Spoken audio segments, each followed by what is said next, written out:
Hey everyone at our bird channel. I am going to start telling our alleged family story today, starting with biblical times and going on from there. And while I do that, Fly Honey is going to have her breakfast. So, I get that the idea of Jesus and Mary Magdalene being married is a controversial issue. It has been throughout human history. Yeah. And so let's discuss. I'm going to try to do these in quick few-minute clips just to catch people up, because I figure eventually my story's going to come out. The first thing I want to do is thank Tori Amos. Everybody knows we are big fans of her. She wrote a song about the Marys by the Sea and told the story of Mary Magdalene over here. I did this painting while I've been stuck here at home. I don't always see very well, like it kind of depends on the day, and like allergies are bad up here. But I painted this. This is her with the alabaster jar. I decided to paint her purple, even though traditionally in the Middle East women would have kept their heads covered and not worn bright colors like that.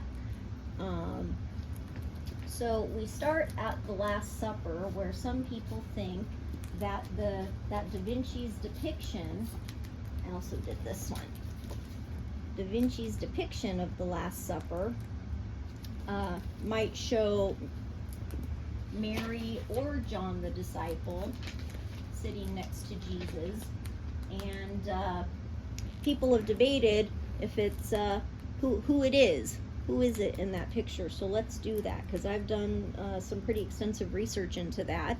Some people think it was the disciple John, and he was just effeminate looking. He did write a gospel in the Bible, and he is credited for the book of Revelation as well. So there's the book of John and the book of Revelation. We'll come back to that. So Mrs. Magdalene. So let's first talk about marriage customs and customs at the time. So back in the time of Jesus, a rabbi would have had to have been married. That is a Jewish custom. Rabbis are always married, and then they grow a beard.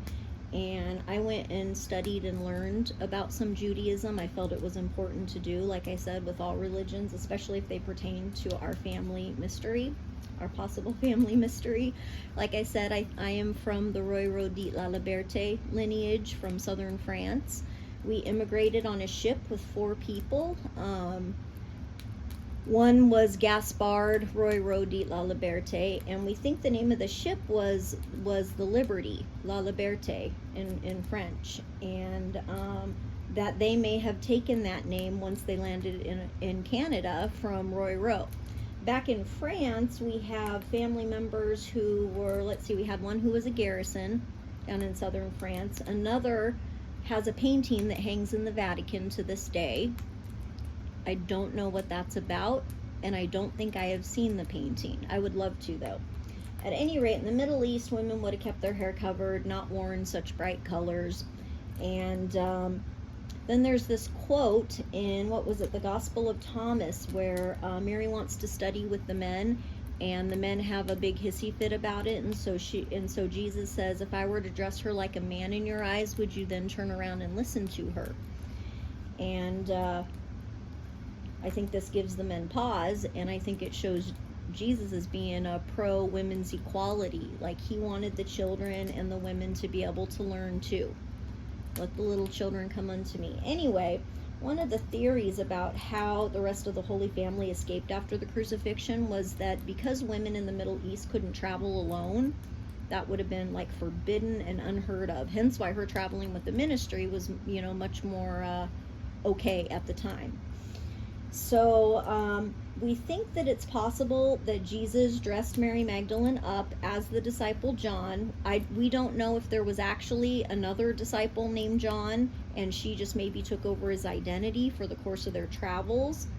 But in the Last Supper depiction, that could be her dressed as John. And